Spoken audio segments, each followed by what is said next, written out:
یعنی ایک سخت دل ہے، یہ سڑک ہے جہاں سے پرندے کلام لیں گے. ایک جذباتی دل ہے، ایک حساس اور جلد متاثر ہوتا ہے، لیکن جیسے ہی دھوپ تیز ہوتی ہے یہ جلد ٹھنڈا ہو جاتا ہے. ہم اس کو موسمی دل بھی کہتے ہیں. یہ ٹھنڈا اور گرم جلدی ہو جاتا ہے. ایک بے چین دل ہے جو مصروف ہے اور اس کے پاس وقت نہیں، لیکن خدا کا شکر ہے کہ ایک اچھی زمین ہے اور اچھے دل بھی ہیں جو قبول کرتے ہیں اور کلام کو پھیلاتے بھی ہیں اور بہت زیادہ صبر بھی کرتے ہیں. اور سچ میں خداوند ایسے دلوں کو بہت زیادہ پسند کرتا ہے جو صبر کریں. یقیناً ایسا کوئی دل نہیں جو بذات خود اچھا ہو، لیکن یہ ہل چلانے والے کا کام ہے کہ زمین تیار بالکل. کرے. روح القدس کا کام جو آدمی کو قابل بناتا ہے کہ کلام اور خدا کے مکاشفہ کو قبول کرے. صحیح. اور آدم سے پیدا ہوا جی. کوئی شخص نہیں جو اچھا ہو. بہت شکریہ. ہم ایک چھوٹا سا وقفہ لیں گے اور دوبارہ حاضر ہوں گے.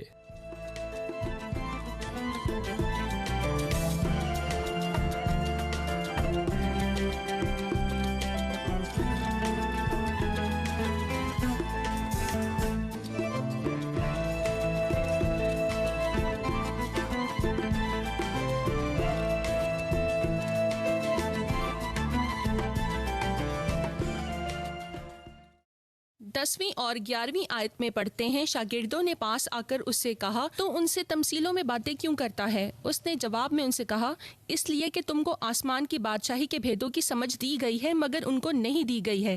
یہاں آسمان کی بادشاہی کے بھیدوں سے کیا مراد ہے؟ آسمان کی بادشاہی کے بھیدوں سے کیا مراد ہے؟ جی، پرانے عہد نامے کی پیشن گوئیاں واضح ہیں. آسمان زمین پر حکومت کرتا ہے اور اس کی مثال ہمیں دانیل کے 2 اور 7 باب میں ملتی ہے. اور ایسی چیزیں ہیں جن کو ہم 78 زبور میں پڑھتے ہیں.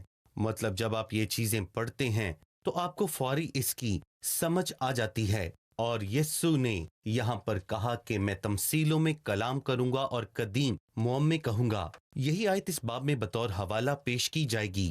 اس کا مطلب ہے کہ پرانے عہد نامے میں کچھ بھید تھے جن کو بتایا نہیں گیا. مثال کے طور پر وہ زمین جس میں بیج بویا گیا صرف اسرائیل کو ظاہر نہیں کرتی، دنیا کو. یہ کھیت دنیا ہے. اور پھر یہ ہے کہ مسیح فی الحال یہاں پر حقیقی بادشاہی نہیں کر رہا، بلکہ فی الحال وہ آسمان پر ہے اور کوئی اسے نہیں دیکھتا. یہ ان بھیدوں میں سے ایک ہے. یہ ایک فضل کا دور ہے.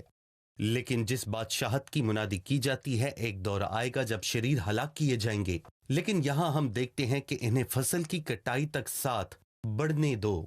لہٰذا ہم اس فرق زاویے سے دیکھ سکتے ہیں کہ آسمانی بادشاہت کے کچھ بھید بھی ہیں اور ان کی سمجھ شاگردوں کو بھی دی گئی، لیکن جو ہلکے سے باہر ہیں ان لوگوں کو ان بھیدوں کی سمجھ نہیں دی گئی. اب ہم جان گئے ہیں کہ آسمان کی بادشاہی کے بھید کا کیا مطلب ہے. ہم دوبارہ دہرائیں گے تاکہ کوئی بھی کلام کے معنی میں اضافہ نہ کر سکے اور کہے کہ مسیحت میں بھید ہیں اور اس کا ثبوت آسمان کی بادشاہی کے بھید جیسے الفاظ ہیں. مطلب کہ یہ بادشاہی پوشیدہ حالت میں مسیح کی غیر موجودگی کے باعث ہے، جبکہ وہ آسمان پر ہے، زمین پر بادشاہی سے ہٹ کر. اصول کے طور پر بھید پوشیدہ رکھے گئے ہیں. ان کو ظاہر کرنے کا خاص وقت ہے. اور نیا عہد نامہ بھیدوں کا عہد نہیں بلکہ مکاشفات کا عہد ہے جو پرانے عہد نامے میں پوشیدہ ہے. صحیح. اس لیے ہم پہلی تمثیل کو سمجھ گئے ہیں. دیکھو، ایک بونے والا بیج بونے نکلا. ہمیں دوسری تمثیل کے بارے میں کچھ بتائیے جو کہ 24ویں آیت سے شروع ہوتی ہے. جی. دوسری تمثیل کا آغاز اس طرح ہوتا ہے، آسمان کی بادشاہی اس آدمی کی مانند ہے. یہ بیان پہلی تمثیل میں نہیں ہوتا، لیکن یہ بیان دوسری تمثیل سے لے کر آخری تمثیل تک استعمال کیا جائے گا. اس کے علاوہ آپ کو پتہ چلے گا کہ مسیح ابن آدم کے علاوہ بھی کوئی اور ہے جو بیج بو رہا ہے، اور مسیح نے یہ وضاحت کر دی ہے کہ وہ دشمن شیطان ہے. وہ بھی ہوتا ہے، لیکن یہ حیران کن ہے، مگر وہ کڑوا بیج ہوتا ہے، وہ کڑوا دانہ ہے. اور یہ دانے رومی سلطنت کے دنوں میں بہت زیادہ پائے جاتے تھے کیونکہ بہت زیادہ نقصان ہوا تھا اس سادہ خطرے کے نتیجے کے باعث. مطلب اگر آپ کو موقع ملے تو آپ ضرور ان کڑوے دانوں کو لے کر اپنے دشمنوں کے کھیت میں پھینک دیں گے تاکہ ان کو نقصان ہو. پھر یہ کڑوے دانے بڑھتے ہیں، پھولتے ہیں اور پھلتے ہیں اور بہت ہی آسانی سے اثر انداز ہو سکتے ہیں، اور یہ یقیناً خطرناک ہے. مگر مسیح یہ بیان کر رہا ہے کہ جس نے یہ کڑوے دانے بوئے ہیں وہ شیطان ہے. ہمیں اس سے بچنا ہے۔ وہ ہمیں بتاتا ہے کہ اچھی فصل بادشاہی کے فرزند ہیں، جبکہ بری فصل کڑوے دانے ہیں جو شریر کے فرزند ہیں۔ مسیح نے یہ کہا کہ کڑوے دانے نہ نکالو، ایسا نہ ہو کہ ان کے ساتھ گیہوں بھی اکھڑ جائے، بلکہ انہیں فصل کی کٹائی تک بڑھنے دو۔ اور آج کل بھی یہی کچھ ہو رہا ہے۔ میرا کہنے کا مطلب یہ ہے کہ آج کل شریر لوگ ایماندار لوگوں کے اور مقدسین کے ساتھ ساتھ ہی ہیں، لیکن کٹائی کے وقت میرا مطلب ہے کہ آخری زمانے میں یہ دونوں یعنی گیہوں کے دانے اور کڑوے دانے یعنی فرزند اور شریر لوگ الگ الگ کیے جائیں گے۔ میں اس حصے کی آخری آیت پڑھنا چاہوں گا جو کہ 30ویں آیت ہے، اور پھر آپ اس آیت سے متعلق ہمیں سمجھائیے۔ یہاں لکھا ہے کٹائی تک دونوں کو اکٹھا بڑھنے دو، یعنی کٹائی کے وقت کھیت کو گیہوں میں بدل دیا جائے گا، یا تمام کڑوے دانے گیہوں میں بدل دیے جائیں گے، یا جیسا کہ ہم سنتے ہیں کہ تمام دنیا مسیح کے آنے سے پہلے مسیحی ہو جائے گی۔ آپ کیا کہیں گے؟ میں نہیں جانتا کہ انہوں نے یہ خیال کہاں سے لیا ہے، اور نہ ہی بائبل مقدس میں ہمیں یہ بات بتائی گئی ہے کہ پوری دنیا گیہوں بن جائے گی۔ اگر بائبل مقدس میں اس کا کوئی ذکر ہوتا تو ہم جانتے۔ ہم چوتھی تمثیل کی بگڑی تفسیر نہ کریں جب تک کہ سارا خمیر نہ ہو جائے، اور خمیر کبھی بھی اچھی چیز کی طرف اشارہ نہیں کرتا، وہ ہمیشہ بری چیز کی طرف اشارہ کرتا ہے۔ اور یہاں یہ واضح ہے کہ کڑوے دانے اور گیہوں کٹائی کے وقت کے لیے رکھے گئے ہیں۔ ایسا کوئی بھی وقت آنے والا نہیں ہے، اور نہ ہی اس بات کا ذکر ہے کہ پوری دنیا ہی ایماندار ہو جائے گی جب تک مسیح کی بادشاہت کا شروع نہ ہو، اور وہ اپنی بادشاہت کو پاک کرے گا اور ان چیزوں سے پاک کرے گا جو ٹھوکر کا باعث ہیں، اور ان سے جو گناہگار ہیں، اور ان کو آگ کی بھٹی میں ڈالا جائے گا، اور تمام دنیا ہمارے مسیح کی طرف آئے گی۔ تاہم یہ انجیل کی منادی کے باعث نہ ہوگا، کیونکہ تیری عدالت جاری ہے اور دنیا کے باشندے تجھ سے صداقت سیکھیں گے۔ صحیح۔ پھر تیسری تمثیل ہے جو 31ویں آیت سے شروع ہوتی ہے۔ اس نے ایک اور تمثیل ان کے سامنے پیش کر کے کہا کہ آسمان کی بادشاہی اس رائی کے دانے کی مانند ہے جسے کسی آدمی نے لے کر اپنے کھیت میں بو دیا۔ وہ سب بیجوں سے چھوٹا تو ہے، مگر جب بڑھتا ہے تو سب ترکاریوں سے بڑا اور ایسا درخت ہو جاتا ہے کہ ہوا کے پرندے آ کر اس کی ڈالیوں پر بسیرا کرتے ہیں۔ اس تمثیل کے بارے بتائیے۔ یہاں وہ کیا بات کر رہا ہے؟ مسیحت کا آغاز رائی کے بیج کی طرح تھا جو اسرائیل کی زمین پر تمام بیجوں سے کمتر ہے، لیکن جب یہ بڑھتا ہے تو بہت بڑا درخت بن جاتا ہے اور سب کے لیے سایہ دیتا ہے۔ یہ مسیحت کے آغاز کی ایک چھوٹی اور خوبصورت تصویر ہے، لیکن آج یہ عالمگیر بادشاہی ہے، اور مسیح کے پیروکاروں کی تعداد دنیا میں سب سے زیادہ ہے۔ لیکن اس کا یہ مطلب نہیں کہ تمام لوگ ہی ایماندار ہیں، لیکن یہ بھی سچ ہے کہ ان میں سے ایک بڑا حصہ ہے جو کہ بہت اچھے لوگوں پر مشتمل ہے۔ صحیح۔ پھر وہ خمیر کے تعلق سے بات کرتا ہے۔ اس تمثیل کے بارے میں ہمیں سمجھا دیجیے۔ خمیر کی تمثیل کی تفسیر مسیح کے اصل مطلب سے فرق کی گئی۔ لوگ سمجھتے ہیں کہ عورت نے خمیر شامل کیا، وہ انجیل ہے۔ مجھے نہیں معلوم کہ اگر یہ انجیل ہے تو اس میں شامل کیوں کیا گیا۔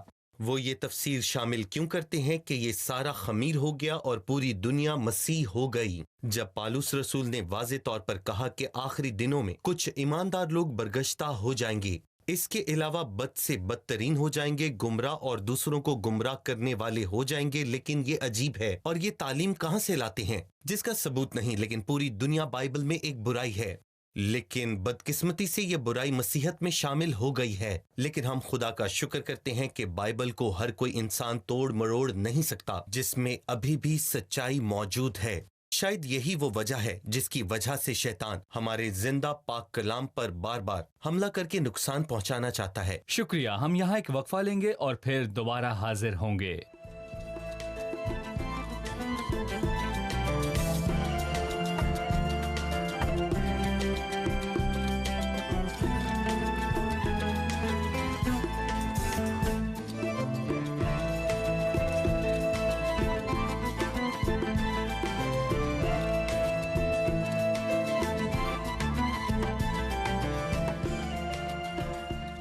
بھائی، میں رائی کے دانے کی تمثیل کے بارے میں پوچھنا چاہتا ہوں، کیا یہ واقعی تمام بیجوں سے چھوٹا ہوتا ہے؟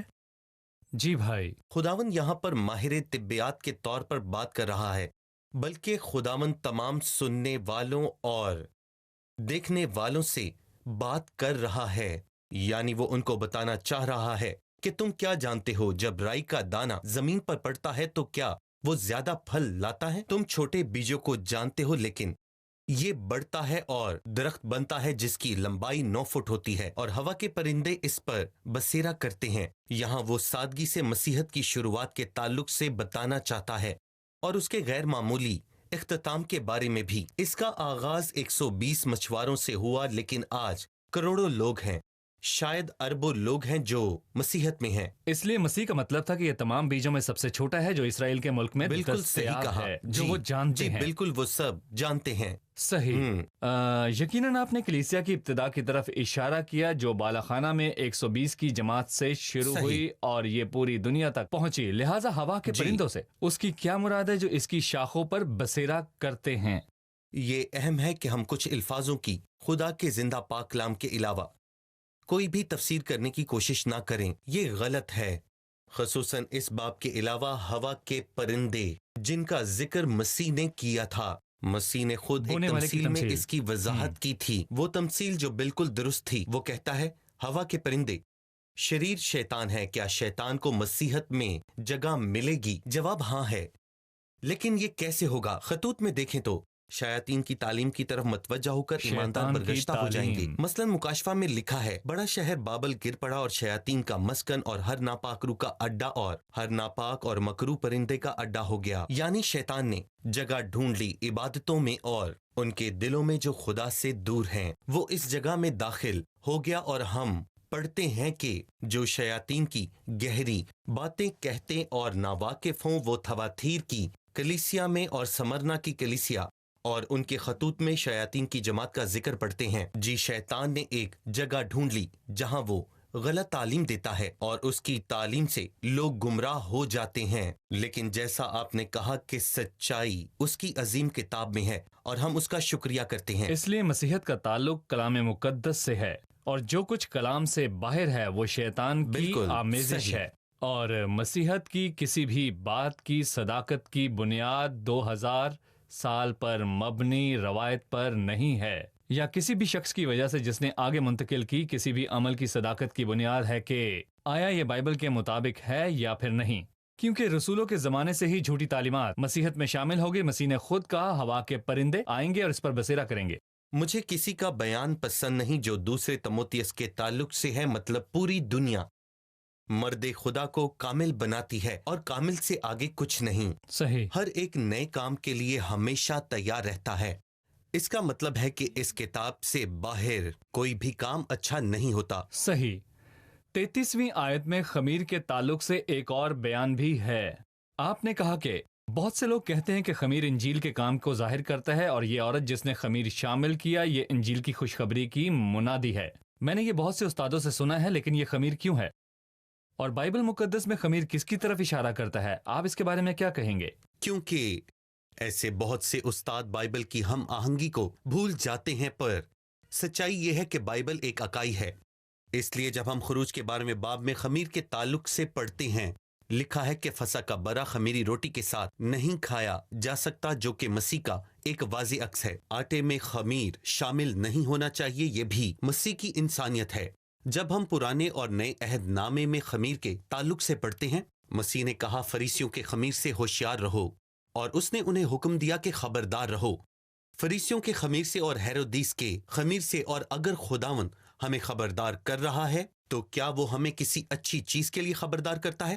اس لیے تعلیمات کی ہم آہنگی ہماری رہنمائی کرتی ہے۔ یہ خمیر برائی ہے، اور اگر یہ انجیل ہے تو میں یہ پوچھتا ہوں کہ اسے ہم سے چھپایا کیوں گیا ہے؟ انجیل کی منادی ہم کی منادی جاتی ہے، کرتے اور یقیناً۔ اعلان کرتے ہیں، صحیح۔ ٹھیک ہے؟ کیا یہ درست نہیں کہ مناسب وقت پر اس کی گواہی دی جائے؟ جیسا کہ پطرس نے دوسرے خط کے دوسرے باب میں کہا، یہ پوشیدہ طور پر ہلاک بدعتیں کرنے نکالیں والی گے۔ بدعتیں ہیں۔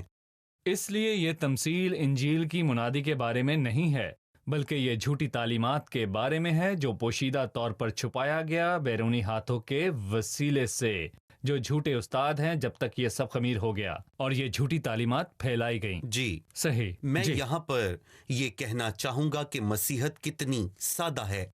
اگر کوئی پالوس سے پوچھتا اور یقیناً اس سے پوچھا گیا کہ میں کیسے نجات پا سکتا ہوں، جواب سادہ ہے۔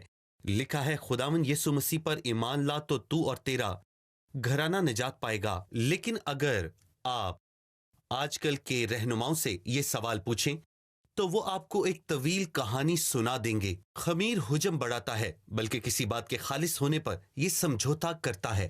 اس لیے آج کل باتوں کا حجم زیادہ ہے، لیکن خالص پن، سادگی اور وفاداری کہاں ہے؟ اگر ہم یہ کہنا چاہیں کہ سچی مسیحت کیا ہے تو یہ بے خمیر آٹا ہے، جی بیرونی اضافے کے بغیر. صرف مسیح کی صلیب بچاتی ہے. بالکل. مسیحت میں کیے گئے اچھے کام ہی ہمیں بچاتے ہیں. یسوع مسیح کے علاوہ خدا اور انسان کا کوئی درمیانی نہیں ہے. یہ پورا آٹا ہے بغیر خمیر کے. اگر ہم اس میں خمیر شامل کریں، مسیح کے ساتھ کچھ اور، صلیب کے ساتھ کچھ اور شامل کریں، اور ایمان کے ساتھ اعمال یعنی کہ مسیح کے ساتھ دوسری چیزوں کو شامل کرتے رہنا.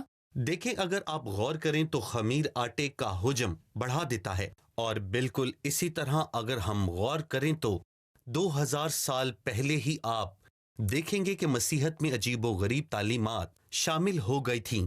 اس لیے جو چیزیں شامل ہو گئیں وہ نکالی نہیں جا سکتیں. اس لیے مسیحت میں ایک خالص پن کی کمی آنا شروع ہوگی، جس کا ذکر بائبل میں ہے، جسے ہم پڑھ سکتے ہیں. ہم بے خمیر آٹے کا عکس کہاں دیکھتے ہیں؟ ہم صرف بائبل میں اس کے بارے میں پڑھتے بالکل، ہیں. اور بائبل کہیں کے نہیں. علاوہ تمام صحیح. اضافی چیزیں خمیر بالکل ہیں. ٹھیک کہا آپ نے. بالکل صحیح. شکریہ بھائی، کافی سیر حاصل گفتگو تھی. اگلی تمثیل میں بھی تعلیمات ہے اور اس کے تعلق سے ہم اگلے پروگرام میں جانیں گے، اور 7 تماثیل کی دہرائی بھی کریں گے. آسمان کی بادشاہی کی تمثیل. اب مہمانوں سے رائے جانتے ہیں. آج کے پروگرام سے آپ نے کیا سیکھا؟ آسمان کی بادشاہی ایک عالم ہے جو برائے نام مسیح کے نام پر ہے، لیکن یہ عمومی طور پر مسیحت ہے.